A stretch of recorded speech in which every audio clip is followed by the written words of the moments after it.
Welcome, bienvenido. Today is vlog 29. My name is Roxana. This is Metamorphosis Rocks, and today we're going to talk about midlife.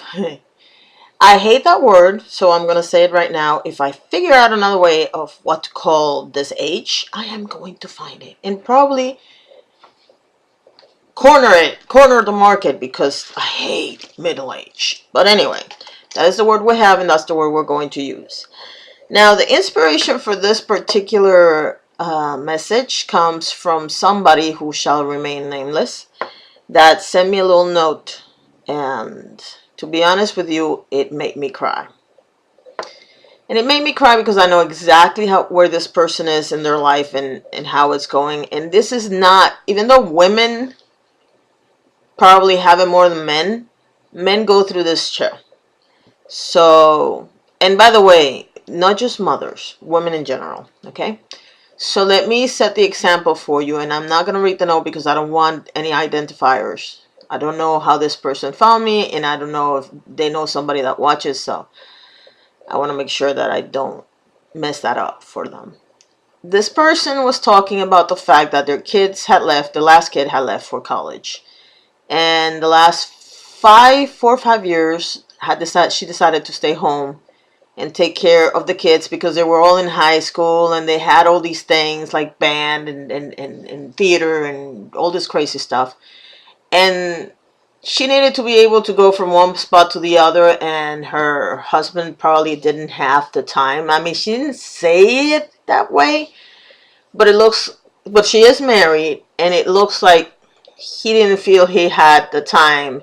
And so she sacrificed and left her job and went ahead and spent the last 5 years taking care of all her kids, getting them through high school. And the last one just left back this last semester to go to college. They all went to college away from home. Ironically, they stayed in the same stages. They just went, they wanted to be a little far away so they could get a little taste of freedom. But they didn't want to go so far that if they had an issue, she couldn't be there in 2 hours, which I thought was funny. But the thing about it is this. I don't know when it happens, but it happens. That we stop thinking of ourselves as people and we start thinking about ourselves as either our career or our role. And what I mean by that is, when I was a little kid, I don't know if this happened to you, but when I was a little kid, every time somebody asked me what I wanted to be when I grew up, I had a different answer.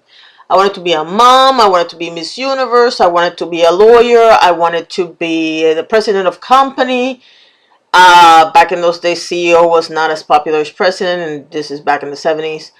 I wanted to be in outer space. I wanted to fly my own plane. I wanted to own a big house.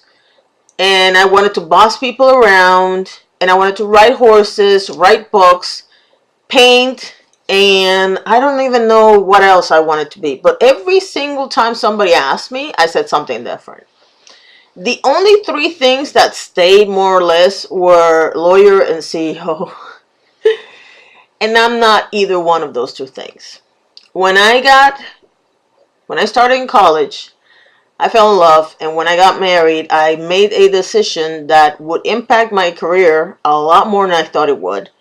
And that was that whenever something happened, family would come first. Sure enough, my kid was born. I was working. She was in school. Something happened. I left the job and I stayed with her.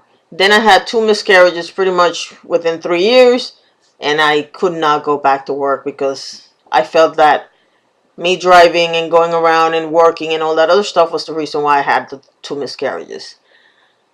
And then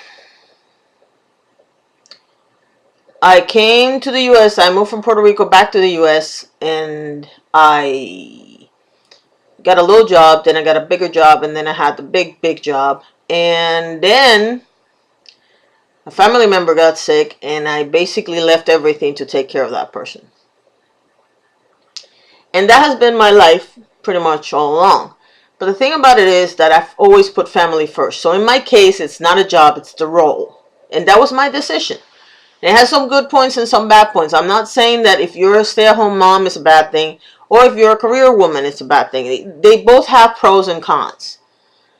I don't believe that just because you have a family, that means that you have to stay home to take care of the kids. If you're wondering what my opinion on that is, that's my opinion. However, in my particular case, I put everybody first, and that was my role. I'm the caretaker, caregiver, whatever you want to call it. And then I have no career. And now that everybody is taken care of, I find myself in a spot where, okay, what do I do next? In my case, I'm building towards something else because I cannot stay put in one place for too long.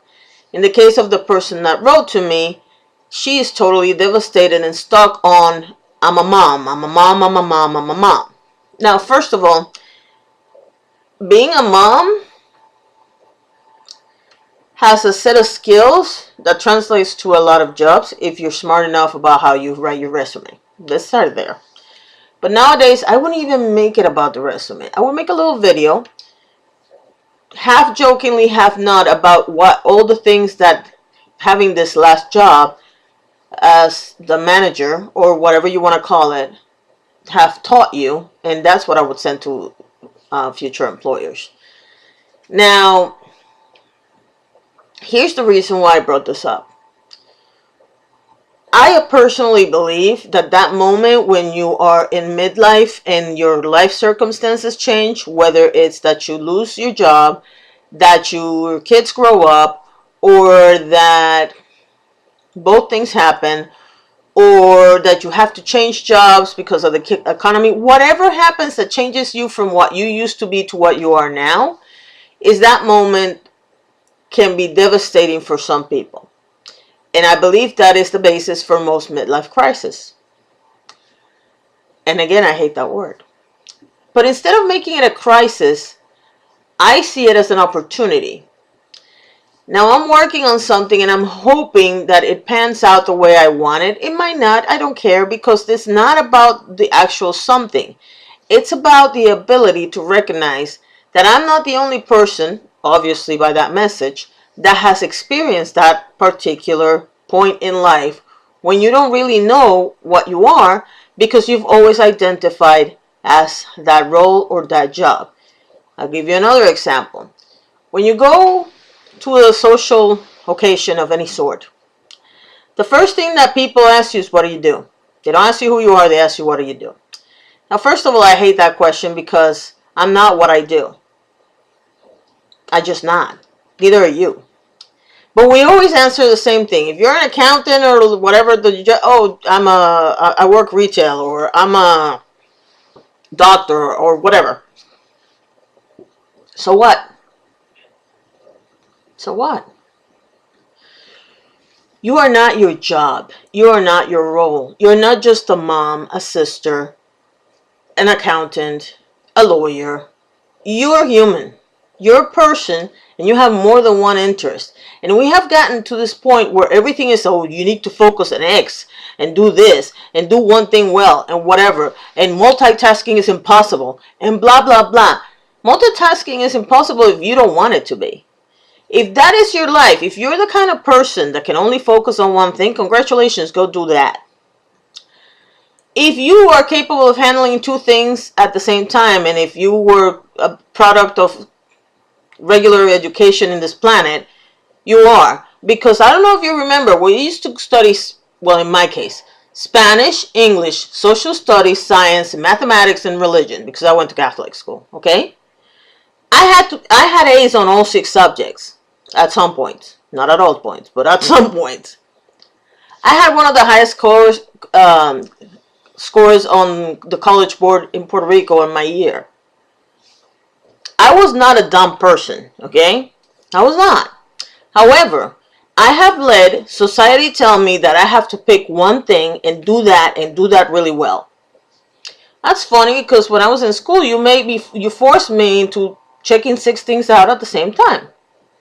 Now, mind you, the normal human being, if you're married, has separate roles. They're husband or wife or spouse.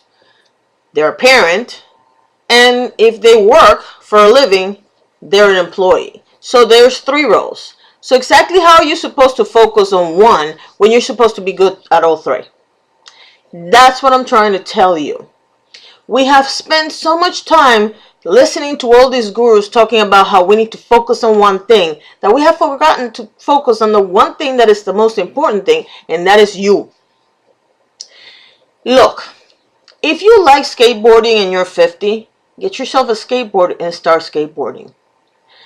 If you are 60 years old and your passion is in playing the piano, get yourself a piano, start practicing, and start putting on shows for free if you have to.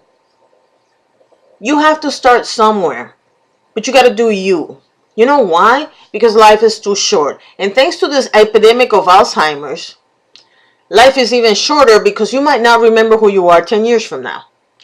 So instead of focusing on making everybody else happy, make you happy.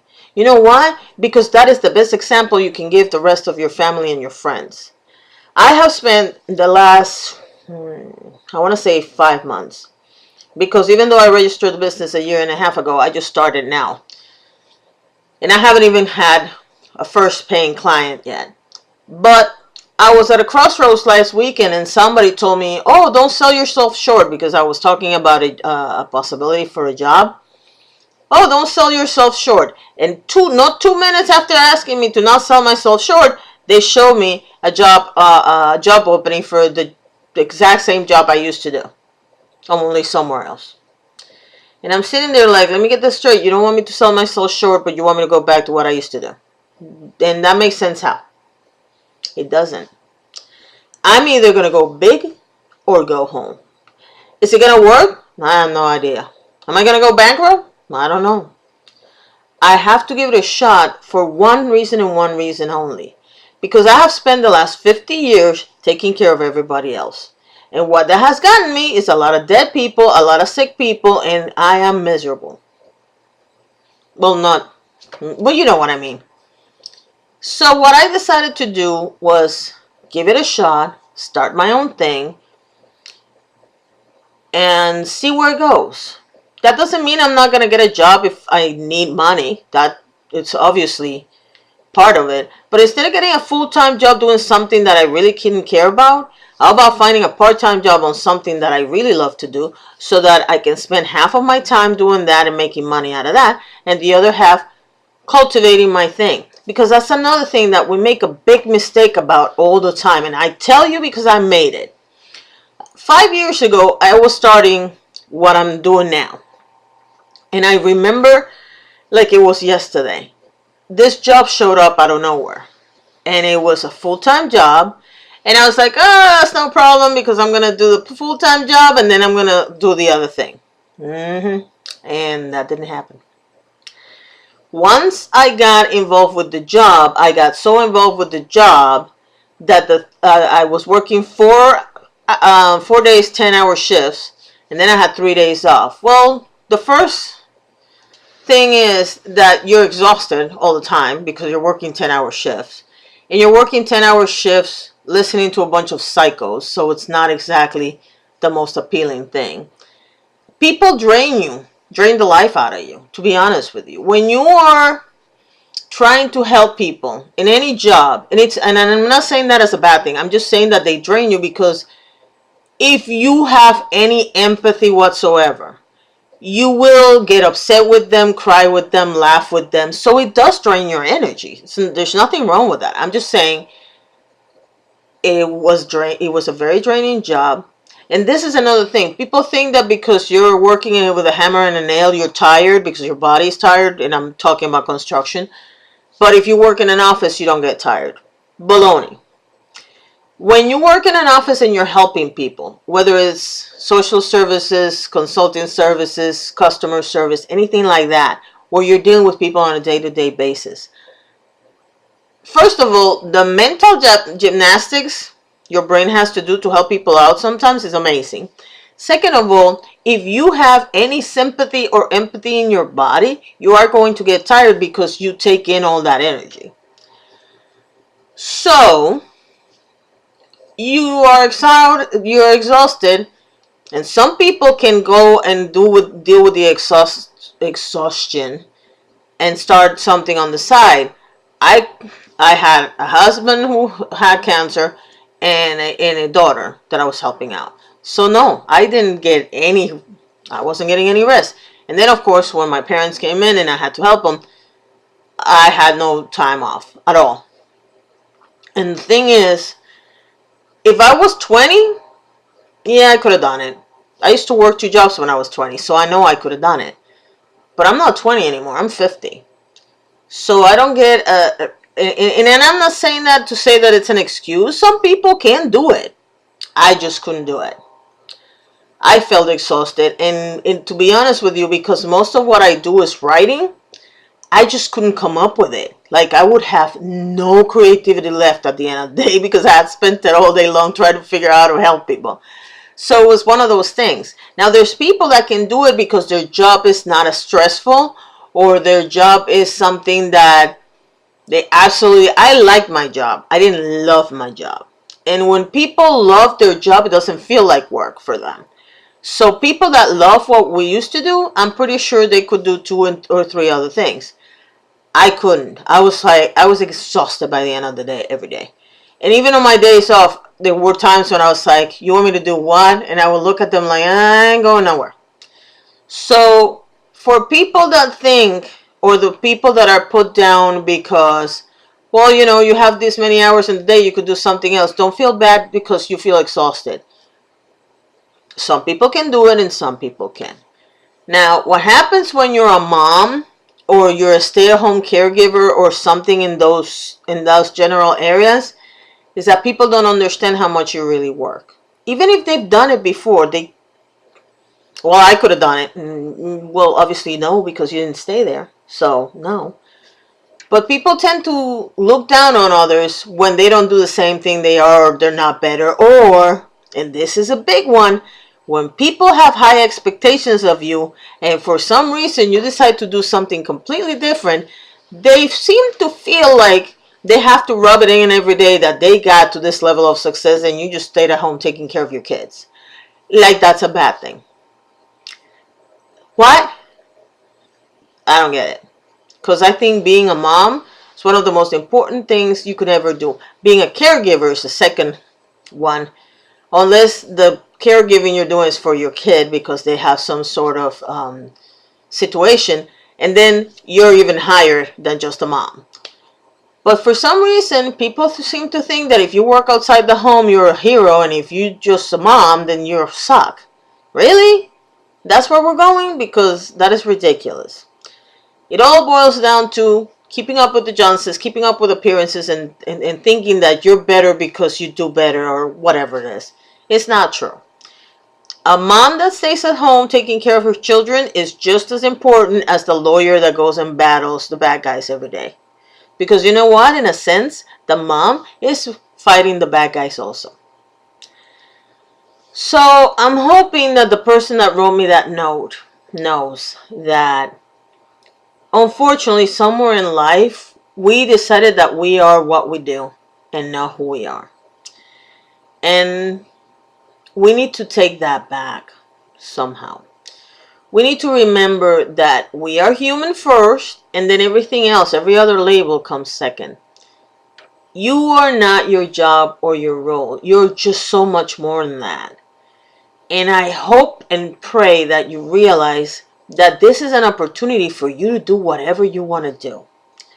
Now, are there going to be moments when your spouse or your significant other is going to look at you and say, no, ma'am, you can't do that? Probably. Are there going to be times when you're going to wake up in the middle of the night with pain in your chest because you're thinking that you're putting your entire family through bankruptcy? Yeah. Are there going to be times when you're going to wonder how you're going to make this happen? Definitely. But you have to remember this. If you figure it out, even if you have to take a part-time job for a little while so that you can come up with money to help with the bills and whatnot, if you figure it out, imagine what you can do.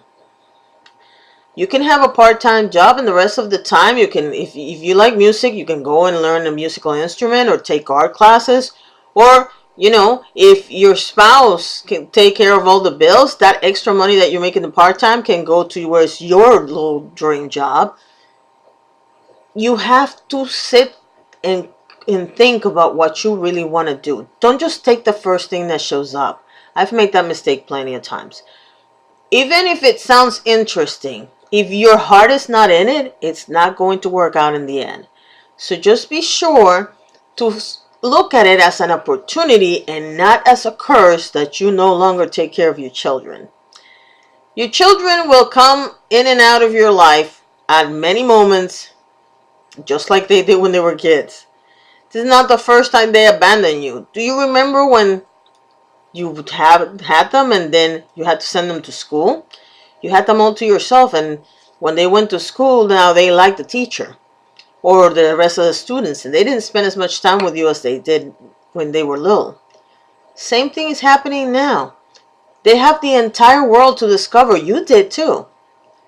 So what I'm asking you is to look at it as an opportunity and take it and run with it. I can guarantee you you're going to have a good time. Thank you so much for watching and have a beautiful day.